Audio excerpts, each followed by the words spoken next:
हमारे एक बड़े प्यारे भाई हैं, उन्होंने बड़े मज़ेदार सा क्वेश्चन हमसे किया है कि पाकिस्तान के जो भी हालात चल रहे हैं, कंडीशन चल रही है, उसमें प्रॉपर्टी की करंटली जो कंडीशन है वो क्या है, किस स्टेज पर है। बहुत से हमारे लोग होते हैं डिफरेंट जगहों से, डिफरेंट सोसाइटी से, वो जब उनको फ्रॉड होता है, उनके साथ स्कैम होता है। बेसिकली जब लोग आते हैं हमारे पास, उनके दो इश्यूज बहुत होते हैं, एक ट्रस्ट इशू और दूसरा स्कैमिंग के लिहाज से। तो आप इन दोनों को कैसे देखते हैं? बहुत से लोग आके क्वेश्चन करते हैं लोकेशन लोकेशन लोकेशन लोकेशन कितनी मैटर करती है। क्लाइंट आए हैं तो उन्होंने कहा कि आप हमें फाइल से सिस्टम तो इसका देंगे ही, हमें फाइल तो इसकी आप देंगे, अगर हम इसकी रजिस्ट्री करवाना चाहें तो ऐसा पॉसिबल होता है कि हम लोग फाइल के ऊपर रजिस्ट्री करवा लें। अच्छा, पहले ज़माने में होता था रजिस्ट्री सिस्टम हो गया, इंतकाल करवाना बहुत एक लंबा प्रोसीजर चलता था। अब आ गया फाइल सिस्टम। बहुत से लोग आके हमसे ये क्वेश्चन करते हैं, बल्कि हमारी जो हम लोग कंपेन्स चलाते हैं उसके भी नीचे कमेंट सेक्शन में आके वो पूछते हैं कि फाइल सिस्टम बेटर है या रजिस्ट्री सिस्टम बेटर है, दोनों में क्या फ़र्क है। अच्छा, मोस्ट कोई ऐसा शॉर्टकट तरीका नहीं है कि लाइक हमारे क्लाइंट्स घर में बैठ के इजीली ये चेक कर सकें कि एलडीएस अप्रूव ये ब्लॉक है या नहीं है। कि ऐसा होता है कि अगर आपकी एक सोसाइटी एलडीएस अप्रूव है, उसके कुछ पार्ट्स या कुछ आप ये कह लें कि जगह अप्रूव्ड है और कुछ उनके ब्लॉक्स अप्रूव्ड ही नहीं, ऐसा होता है। तो कुछ लोग लोकेशन के बारे में जब बात करते हैं तो वो ये भी कहते हैं कि कॉर्नर प्लॉट्स हैं, फ्रंट के हैं, तो इसमें क्या होता है। रेजिडेंशियल और कमर्शियल की अगर हम लोग रेंटल वैल्यू देखें तो ज़्यादा किसकी बेहतर होती है। अच्छा, जैसे हमारी हर चीज़ के अंदर बहुत सारी कैटेगरीज होती हैं, वैसे हमारी प्रॉपर्टी के अंदर बहुत कैटेगरी होती हैं, जिसमें जैसा कि रेजिडेंशियल हो गई, कमर्शियल प्रॉपर्टी हो गई, फार्म हाउसेस हो गए। तो अगला मेरा क्वेश्चन भी कुछ इसी के मुतालिक है कि हमें किस तरह की प्रॉपर्टी के अंदर इन्वेस्टमेंट करनी चाहिए या बाई करनी चाहिए। स्टार्टिंग में आपने बात की अपार्टमेंट की और टाउन होम्स की। हमारे बहुत सारे क्या सारे ही क्लाइंट्स आके हमसे ये पूछते हैं कि टाउन होम्स में और अपार्टमेंट में डिफरेंट क्या डिफरेंट आ रही है। अच्छा, वहाँ सब हमारे एक बड़े प्यारे भाई हैं, उन्होंने बड़े मज़ेदार सा क्वेश्चन हमसे किया है कि पाकिस्तान के जो भी हालात चल रहे हैं, कंडीशन चल रही है, उसमें प्रॉपर्टी की करंटली जो कंडीशन है वो क्या है, किस स्टेज पर है जी। इस टाइम करंटली जो कंडीशन चल रही है ना, प्रॉपर्टी के लिए बड़ी फेवरेबल है। अगर हम देखें ना तो ओवरऑल जो इंटरेस्ट रेट्स है 2024 के अंदर वो 22% से लेके 25% तक थे। अभी वो ड्रॉप किए हैं, वो कोई अराउंड 12% से लेके 15% के बीच में। तो इसमें ये होता है कि जब आपकी इंटरेस्ट रेट्स भी आपके बेनिफिट में जा रहे होते हैं और आपको ओवरऑल देखें, आप बैंक की लिक्विडिटी देख लें, पैसों की लिक्विडिटी देख लें। लोग पैसे पहले बैंक में पार करते थे, वहाँ से निकालते हैं, लोग मार्केट में फेंकते हैं। तो ऑब्वियस सी बात है कि मार्केट ने इन्फ्लेट होना ही होना है। आपकी मतलब आप जो भी प्रॉपर्टी बाय करेंगे वो प्रॉपर्टी उसकी वैल्यू बढ़ेगी। डिमांड और सप्लाई वाला रूल है। आपके पास ऑब्वियसली जब सप्लाई कम है, डिमांड ज़्यादा है। फिर हमारे पास वही बात है कि पाकिस्तान में अर्बन डेवलपमेंट जितनी भी हो रही है, आपको पता है कि हमारे पास तो हाउसिंग की वैसे ही कमी है। 10 मिलियन हाउसिंग यूनिट्स हमारे पास कम है ओवरऑल। हर ईयर कम होता है जितने लोग हमारे पास हैं, जितने लोगों को हाउसिंग की नीड है उससे। तो फिर ऑब्वियस ही बात है कि उस सारी सिचुएशन के अंदर अगर हम देखते हैं तो बेनिफिशियली आपके लिए प्रॉपर्टी में इन्वेस्ट करना। आप प्रॉपर्टी में जब भी इन्वेस्ट करेंगे इस टाइम पे तो बल्कि बहुत अच्छा है कि अभी आप लोगों को कम रेट पे शायद वो चीज़ है। और डाउन मार्केट में हमेशा फ़ायदा होता है। आपको कम रेट पे पैसे आप चीज़ खरीदते हैं और ऑब्वियसली आने वाले वक्त में उसकी प्राइसेस मार्केट जब दोबारा चढ़ती है, मार्केट ऊपर जाती है, तो फिर आपको फ़ायदा होता है। आप उन चीज़ों। अच्छा, जैसे हमारी हर चीज़ के अंदर बहुत सारी कैटेगरीज होती हैं, वैसे हमारी प्रॉपर्टी के अंदर बहुत कैटेगरी होती हैं, जिसमें जैसा कि रेजिडेंशियल हो गई, कमर्शियल प्रॉपर्टी हो गई, फार्म हाउसेस हो गए। तो अगला मेरा क्वेश्चन भी कुछ इसी के मुतालिक है कि हमें किस तरह की प्रॉपर्टी के अंदर इन्वेस्टमेंट करनी चाहिए या बाई करनी चाहिए। देखिए, प्रॉपर्टीज़ आप रियल एस्टेट में जब बात करते हैं ना, तो रियल एस्टेट की कुछ चीज़ें, आप रेजिडेंशियल प्लॉट्स देख लें। आप कुछ कैटेगरीज इसमें ऐसी हैं कि रेजिडेंशियल प्लॉट्स बेसिकली होते हैं उन लोगों के लिए जिन्होंने लॉन्ग टर्म इन्वेस्टमेंट करनी है। उन्होंने प्लॉट खरीद लिया, अभी कोई नई डेवलपिंग सोसाइटी है उसमें प्लॉट खरीद लिया, सोसाइटी उन्होंने रख लिया, कुछ अर्से के लिए उन्होंने रखा, उसके बाद उन्होंने बेचना है। तो ऑब्वियस बात है, उसको जो गेन चाह रहे हैं वो उनको मिलेगा, तब मिलेगा। उसके बाद उनमें आपके पास आ जाती है अपार्टमेंट्स आ जाते हैं, आपके पास टाउन हाउस आ जाते हैं। अब तो डिपेंड करता है कि आपकी उसमें ये होता है कि यूजुअली लोग जो रेंटल इनकम को देख रहे होते हैं वो उसमें देखते हैं, वो भी फिर आपको थोड़ा एक लो बजट में मिल जाती है चीज़ें। फिर आपके पास और ऑप्शन आता है, वो आता है आप घर ले लें, सिंगल स्टोरी, मल्टी स्टोरी आप घर ले लें आप, वो फिर थोड़ा सा ज़रा फिर एक्सपेंसिव हो जाता है उनसे। फिर वही बात है कि इसमें भी रिटर्न इनकम अच्छी है, उसमें ओवरऑल जो आपके पैसे बढ़ने हैं वो भी अच्छे बढ़ जाते हैं। फिर आपके पास लास्ट जो ऑप्शन आता है वो कमर्शियल प्रॉपर्टी होती है। उसमें आपके पास ऑफिस आ जाते हैं, शॉप्स हो जाती हैं, प्लाजा आ जाते हैं, कोई भी चीज़ आप मतलब जो भी कमर्शियल अच्छा मौस, मुझे आप ये बताएं कि रेजिडेंशियल और कमर्शियल की अगर हम लोग रेंटल वैल्यू देखें तो ज़्यादा किसकी बेहतर होती है? देखिए रेजिडेंशियल जो है ना वो ओवरऑल आपका जो कैपिटल है ना रेजिडेंशियल में वो हमेशा कम लगेगा। ठीक है। ठीक है, कमर्शियल प्रॉपर्टी यूजुअली एक्सपेंसिव होगी बाय करने में शुरू में, लेकिन उसका जो आप रेंटल इनकम भी कह लें या आप उसका रेवेन्यू कह लें, कोई भी चीज़ आप उसकी जब देखते हैं तो वो ओवरऑल उससे हमेशा रेजिडेंशियल से ज़्यादा होती है। कमर्शियल प्रॉपर्टी हमेशा महंगी होगी रेजिडेंशियल से, और इसमें यही बात है कि डिपेंड करता है आपके बजट पे कि आप किस बजट में किस प्राइस रेंज में क्या इन्वेस्ट करना चाह रहे हैं, तो उस हिसाब से आपको फिर अपनी इन्वेस्टमेंट देखनी पड़ती है और आपका गोल क्या है कि आपने लॉन्ग टर्म इन्वेस्ट करना है, आपने शॉर्ट टर्म इन्वेस्ट करना है, डिपेंड इस चीज़ पे करता है। ठीक है। बहुत से लोग आके क्वेश्चन करते हैं लोकेशन लोकेशन लोकेशन लोकेशन कितनी मैटर करती है प्रॉपर्टी पे? देखिए लोकेशन ये एक मैं कहता हूँ कि एक खाली क्लीशे नहीं है, ये एक ऐसी चीज़ है कि इससे ज़्यादा कोई चीज़ इंपॉर्टेंट है ही नहीं। मतलब लोकेशन सबसे ज़्यादा मैटर करती है? आप बिल्कुल 100% मैं इस चीज़ से एग्री करता हूँ कि सबसे ज़्यादा लोकेशन मैटर करती है। आप कोई भी चीज़, और लोकेशन में सिर्फ ये नहीं होता है कि खाली आपने यही देखना है कि कई दफ़ा ऐसा होता है कि कुछ एवरेज लोकेशन के प्लॉट्स होते हैं लेकिन उनके इर्द गिर्द बहुत अच्छी डेवलपमेंट हो रही होती है, तो वो चीज़ें बहुत मैटर इसमें बेसिकली जो है ना आपने कुछ मेन की पॉइंट्स है, एक्सेसिबिलिटी देखनी है कि आपकी जो लोकेशन जिस पर आप वो चीज़ खरीद रहे हैं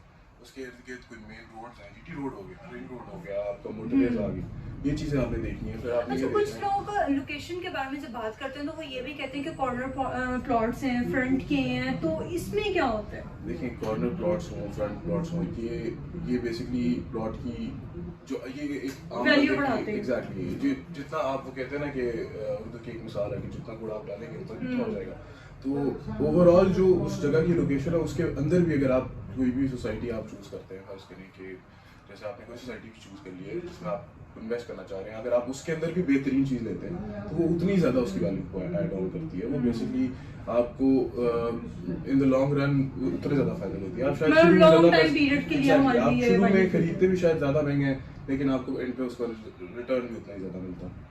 ठीक है। बहुत से हमारे लोग होते हैं डिफरेंट जगहों से, डिफरेंट सोसाइटी से, वो जब उनको फ्रॉड होता है, उनके साथ स्कैम होता है, बेसिकली जब लोग आते हैं हमारे पास उनके दो इश्यूज बहुत होते हैं, एक ट्रस्ट इशू और दूसरा स्कैमिंग के लिहाज से, तो आप इन दोनों को कैसे देखते हैं? देखिए इसमें दो ही चीज़ें हैं कि सबसे पहले तो आपको ड्यू डिलिजेंस बहुत इंपॉर्टेंट है। ड्यू डिलिजेंस इस तरह से इंपॉर्टेंट है कि जब भी आप किसी जगह पे इन्वेस्ट करें, पैसे आपके अपने जाहिर है, आपने एक आपका हार्ड अर्न मनी है, आपने जहाँ पे भी इन्वेस्ट करना है उसको आपने ये ज़रूर देखना है कि आप कहाँ पे इन्वेस्ट कर रहे हैं, किसके थ्रू इन्वेस्ट कर रहे हैं। आपको लाइक कंपनी या फिर लोगों का देखना चाहिए? सर आपको सबसे पहले तो आपको ये देखना चाहिए कि आप जिस जगह पर इन्वेस्ट कर रहे हैं उसको कोई इशू तो नहीं है एनडीए से अप्रूव्ड। अगर लाहौर की बात करते हैं हम, अगर लाहौर शहर के अंदर आपने कहीं पर भी इन्वेस्ट करना है तो आपको ये देखना पड़ेगा किसी सोसाइटी में इन्वेस्ट कर रहे हैं या कहीं सबसे पहले वो एलडीए से अप्रूव्ड है कि नहीं, जितनी भी रेगुलेटिंग बॉडीज हैं उनसे वो उनको एनओसी मिला हुआ है, किसी किस्म का कोई एम्बिग्यूटी तो नहीं है। ये तो नहीं है कि आपको पता ही नहीं है, वहाँ से पीछे से अप्रूव्ड ही नहीं है सोसाइटी और आप वहाँ पे इन्वेस्ट कर रहे हैं। अच्छा मौसम, मुझे ये बताएं कि ऐसा होता है कि अगर आपकी एक सोसाइटी एलडीए से अप्रूव है, उसके कुछ पार्ट्स या कुछ आप ये कह लें कि जगह अप्रूव्ड है और कुछ उनके ब्लॉक्स अप्रूव्ड ही नहीं, ऐसा होता है? बेसिकली होता यूँ है कि कई सोसाइटीज़ में इस तरह होता है कि कुछ पार्ट्स उन्होंने एलडीए से अप्रूव कराए होते हैं, ठीक है, अभी कुछ पार्ट्स फ्यूचर प्लान में होते हैं और वो लॉन्च कर देते हैं। वो लॉन्च कर देते हैं, लोगों को ये पता नहीं होता है कि ये पार्ट जो है वो एलडीए अप्रूव है या नहीं है। यूजुअली फिर लोग इस वजह से धोखा भी खा जाते हैं कि उनको ये पता होता है, वो जाहिर है, अब मैं नहीं नाम लेना चाहता, डेवलपर्स हैं, अच्छे लोग भी हैं, उसमें हर तरह की यही बात है कि फिर मैं वही बात करूँगा, आपको अपनी ड्यू डिलिजेंस करनी है, आपने अपने आप को लाजमी सेफ रखना है, हर तरह से लोगों के ऊपर भरोसा नहीं करना, आपने खुद ये देखना है कि आप सारी इसकी जितनी भी पेपर वर्क है सारा आप खुद देखें, आपको पता हो कि आप क्या चीज़ें रिलेटिव जितनी भी बॉडीज़ उनको रेगुलेट कर रही हैं उनके पास जाके उनको चेक करें। अच्छा मौस, कोई ऐसा शॉर्टकट तरीका नहीं है कि लाइक हमारे क्लाइंट्स घर में बैठ के इजीली ये चेक कर सकें कि एलडीए से अप्रूव ये ब्लॉक है या नहीं है? एलडीए की वेबसाइट है, उसके ऊपर पता चल जाता है। मतलब कोई भी सोसाइटी का कोई भी ब्लॉक नंबर आप उसमें एंटर करेंगे तो वो आप उसमें जब सोसाइटी टाइप करते हैं ना तो आपको वहाँ पे पता चल जाता है उनकी रेड लिस्ट है, ग्रीन लिस्ट है, कौन सी चीज़ें एलडीए से अप्रूव्ड हैं, कौन सी नहीं। उसके बाद फिर वही बात आ जाती है कि आपको इन पे एक ऐसा कंसल्टेंट भी चाहिए रियल एस्टेट जिसको आप ट्रस्ट कर सकते हो, जिसके ऊपर आपको भरोसा हो कि यार यहाँ पे मैं मुझे ये प्रॉब्लम नहीं आने देंगे। तो वही बात है कि जब आप सही चीज़ खरीद लेते हैं, प्रॉपर्टी आपको नुकसान नहीं देती। अच्छा, इसमें भी ऐसा होता है कि जैसे हम लोग एप्स को देते हैं, ग्रेडिंग देते हैं या फिर स्टार्स देते हैं, तो इसके अंदर भी हम लोग जो सेल्स मैनेजर होते हैं उनको हम लोग स्टार्स देते हैं कि भाई इसका बहुत अच्छा काम चल रहा है ऐसे। देखें, बिल्कुल ऐसे ही आपको वही बात है कि जब आप लोगों से मिलते हैं, आपको ट्रस्ट, सबसे पहली चीज़ ये है कि आपको जो भी सेल्स के लोग हैं प्रॉपर्टी के अंदर, मैं होती मेरी मुलाकात होती रहती है, मैं मिलता रहता हूँ सबसे, और मुझे पता है कि सबसे ज़्यादा सक्सेसफुल भी वही लोग हैं जिनका एक अच्छा रिलेशनशिप है उनके क्लाइंट के साथ, बिल्कुल ऐसे ही। उनके कस्टमर्स के साथ। वो रिलेशनशिप की बेस पे ही चीज़ें देखते हैं। आप अपने क्लाइंट का प्रॉब्लम सॉल्व कर रहे होते हैं, और वो प्रॉब्लम तभी सॉल्व हो सकता है जब आप उसकी जगह पे अपने आप को रख के देखें। ठीक है। अच्छा, पहले ज़माने में होता था रजिस्ट्री सिस्टम हो गया, इंतकाल करवाना बहुत एक लंबा प्रोसीजर चलता था। अब आ गया फाइल सिस्टम। बहुत से लोग आके हमसे ये क्वेश्चन करते हैं, बल्कि हमारी जो हम लोग कंपेन्स चलाते हैं उसके भी नीचे कमेंट सेक्शन में आके वो पूछते हैं कि फाइल सिस्टम बेटर है या रजिस्ट्री सिस्टम बेटर है, दोनों में क्या फ़र्क है? देखिए, फाइल और बेसिकली फाइल जिसको हम नॉर्मल लैंग्वेज में फाइल कहते हैं, वो होती है यूजुअली सोसाइटीज़ का ट्रांसफ़र होता है, इंटरनल ट्रांसफ़र। ठीक है। और जो रजिस्ट्री होती है, रजिस्ट्री और इंतकाल जिसको कहते हैं, वो बेसिकली गवर्नमेंट लेवल के ऊपर ACDCs करते हैं। वहाँ पे आपको पटवार खाने में जाना पड़ता है, और वो एक सारा एक बहुत बड़ा लंबा चौड़ा प्रोसीजर है। लेकिन जितनी भी आपकी प्राइवेट सोसाइटीज़ देख लें आप, उन सब के अंदर यूजुअली अब जितनी भी नई सोसाइटीज़ हैं उनके अंदर आप THO देख लें, बैरिया देख लें, सब में ही इंटरनल ट्रांसफ़र होती है। और वो इंटरनल ट्रांसफ़र इसीलिए होती है कि एक स्ट्रीमलाइन प्रोसेस होता है जिसके अंदर एक बड़ा पीस ऑफ लैंड सोसाइटी में होती है, और आगे से वो उनको सोसाइटी को अलाउड होता है LD के थ्रू, LD से जाहिर है वो जब अप्रूव हो जाते हैं कि आप उसमें से एक छोटे छोटे ब्लॉक्स या छोटे छोटे जो पीसेज हैं वो आप लोगों को ट्रांसफ़र कर सकते हैं। इसमें डिफरेंस सिर्फ इतना होता है कि एक जो रजिस्ट्री इंतकाल है उसमें आपने गवर्नमेंट लोकल बॉडीज़ में जाना होता है, वहाँ जाके आपने उसको ट्रांसफ़र करना होता है, और यहाँ पे ये होता है कि सोसाइटी का जो अपना ऑफिस है आपको उधर जाके वहाँ से ट्रांसफ़र लेनी होती है। क्या दोनों ही आजकल कंप्यूटराइज हो गए, सेम है दोनों? सेफ दोनों ही सेफ इस तरह से है। बेसिकली इसमें भी मैं ये कहूँगा कि आपको एट द एंड आपने खुद से ये देखना है कि आप जिस जगह पे इन्वेस्ट करें। देखिए, अनफॉर्चुनेटली हमारे मुल्क में मसला ये है कि कहीं पे भी दो नंबरी हो सकती है, तो आपको सेफ हर तरह से आप नहीं कह सकते कि कोई भी चीज़ सेफ है। तो आपको ये ज़रूर देखना है कि जिस भी सोसाइटी में आप इन्वेस्ट करें, एक तो उसकी रेपुटेशन कैसी है, दूसरा आपने ये ज़रूर देखना है कि आप जब रजिस्ट्री में भी कई दफ़ा आपको पता है डबल रजिस्ट्री कर लेते हैं या कोई ना कोई इसमें प्रॉब्लम्स आ जाते हैं, तो कारखानों में जाके लोग करते हैं इशू, इस तरह के मसले मसाइल बन जाते हैं, बड़े बड़े पुराने मसले चल रहे हैं उनके।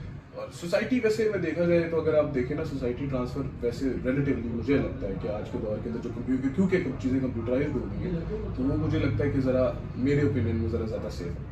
अच्छा, अभी हालिया में क्या हुआ कि एक हमारे क्लाइंट आए हैं, तो उन्होंने कहा कि आप हमें फाइल से सिस्टम तो इसका देंगे ही, हमें फाइल तो इसकी आप देंगे, अगर हम इसकी रजिस्ट्री करवाना चाहें तो ऐसा पॉसिबल होता है कि हम लोग फाइल के ऊपर रजिस्ट्री करवा लें? देखिए, फाइल के ऊपर रजिस्ट्री फिर वही बात है कि जब आप ट्रांसफर सोसाइटी से लेते हैं ना, तो वो डिपेंड करता है सोसाइटी के अपने ऊपर कि वो अलाउ करती है या नहीं करती। कुछ सोसाइटीज़ ऐसी होती हैं जो अलाउ कर देती हैं, वो कहती हैं ठीक है आप एक्स्ट्रा पैसे पे करें, और आप गवर्नमेंट वाले जो इदारे हैं वहाँ से हम आपको रजिस्ट्री भी करा देते हैं इनकी, ठीक है आप पे करना चाहते हैं तो आप करें। तो उसका नुकसान तो नहीं होता कोई? नुकसान उसमें सिर्फ इतना होता है कि आपको जब भी आपने ट्रांसफ़र करनी है कल को जगह, वो आपको डबल ट्रांसफर्स भी पड़ती हैं और डबल टैक्स भी पड़ता है, उसमें यही नुकसान है, इसके अलावा नुकसान तो कोई नहीं है उसमें किसी किस्म। स्टार्टिंग में आपने बात की अपार्टमेंट की और टाउन होम्स की। हमारे बहुत सारे क्या सारे ही क्लाइंट्स आके हमसे ये पूछते हैं कि टाउन होम्स में और अपार्टमेंट में डिफरेंट क्या डिफरेंट आ गई इसमें? देखिए, टाउन हाउसेस और अपार्टमेंट्स के अंदर जो बेसिक फ़र्क है ना, वो ये है कि अपार्टमेंट कॉम्प्लेक्स, अपार्टमेंट जो होता है ना, एक फ्लैट जिसको कहते हैं आप, वो एक बहुत बड़ी बिल्डिंग होती है जिसके अंदर मल्टीपल यूनिट्स होते हैं। उसमें होता यूँ है कि उस यूनिट का ओनरशिप आपके पास होती है, बाकी सारी स्पेस शेयर्ड होती है, उसमें लोग आ भी रहे हैं, लोग जा भी रहे हैं, लिफ्ट्स भी शेयर हो रही हैं, आपका पार्किंग, गैराज, एवरीथिंग, हर चीज़ शेयर्ड है। उसमें कोई चीज़ आप ओन नहीं करते सिवाय उस कॉम्प्लेक्स के जो छोटा सा आपने अंदर यूनिट लिया। और टाउन हाउसेस में अदर हैंड ये फ़र्क होता है कि इसके अंदर तो आपका एक थोड़ी प्राइवेसी इंक्रीज हो जाती है, क्योंकि बहुत मतलब किसी का लेन देन नहीं होता आपकी चीज़ों में। बिल्कुल इसमें ये होता है कि आपको ना घर वाला माहौल मिलता है एक अपार्टमेंट से थोड़ा सा ज़्यादा पैसों के अंदर। उसमें यूजुअली ये होता है कि 3 या 4 स्टोरी बिल्डिंग होती है, उसके अंदर और अपार्टमेंट की ज्यादा से ज्यादा कितनी होती है, कम से कम कितनी होती है? अपार्टमेंट डिपेंड करता है अपार्टमेंट के ऊपर, कितने मल्टी स्टोरी बिल्डिंग होती है। वैसे ज़्यादातर अपार्टमेंट्स में ये होता है कि आपको कोई पता नहीं है कि 15 स्टोरी बिल्डिंग में हो आपको अपार्टमेंट का तो मेरे ख्याल से मॉल्स जो होते हैं उसका जो जितना भी नीचे वाला हिस्सा आप कह लें या फिर आप उसके 3rd फ्लोर तक कह रहे हो तो कमर्शियल एरिया भी उसका कमर्शियल मोस्टली यूज हो होता सकता है, बिल्कुल ऐसे ही है वो। यूजुअली मैं भी आपको बताने लगा था कि जो टाउन हाउसेज अपार्टमेंट्स में डिफरेंस ये होता है कि अपार्टमेंट बिल्डिंग्स होती हैं वो कमर्शियल बिल्डिंग्स होती हैं, उनके अंदर नीचे कमर्शियल एक्टिविटी भी हो सकती है, कुछ भी हो सकता है। दूसरी तरफ जो ये आपके टाउन हाउसेज होते हैं यूजुअली एक ही तरह के बिल्डिंग होती हैं एक ही लाइन के अंदर, और ये सब रेजिडेंशियल एरिया होता है। इसके अंदर यूजुअली ये केटेड होती है कम्युनिटी, आपके जितने लोग होते हैं एक छोटी सी कम्युनिटी की तरह आप रह रहे होते हैं उसमें। और ज़्यादातर इसमें ये होता है कि जब आप कह लें कि एक आपको फैमिली वाली वाइब चाहिए और आपको कम बजट के अंदर, तो आपको मेरा ख्याल है कि टाउन हाउस बेस्ट ऑप्शन है, सबसे अच्छा ऑप्शन है, सबसे बेहतर ऑप्शन है। आई होप व्यूअर्स आज की हमारी वीडियो आपको बहुत अच्छी लगी होगी और आपको भी बहुत सारी इन्फॉर्मेशन मिली होगी। और अगर आप लोगों के माइंड में कोई क्वेश्चंस हैं, आप लोग कुछ इन्फॉर्मेशन लेना चाहते हैं तो आप हमें कमेंट सेक्शन में ज़रूर बता सकते हैं। मिलेंगे एक न्यू वीडियो के साथ, तब तक के लिए अपना ख्याल रखें। मुझे और वहाँ सबको दे इजाज़त, मिलेंगे फिर से।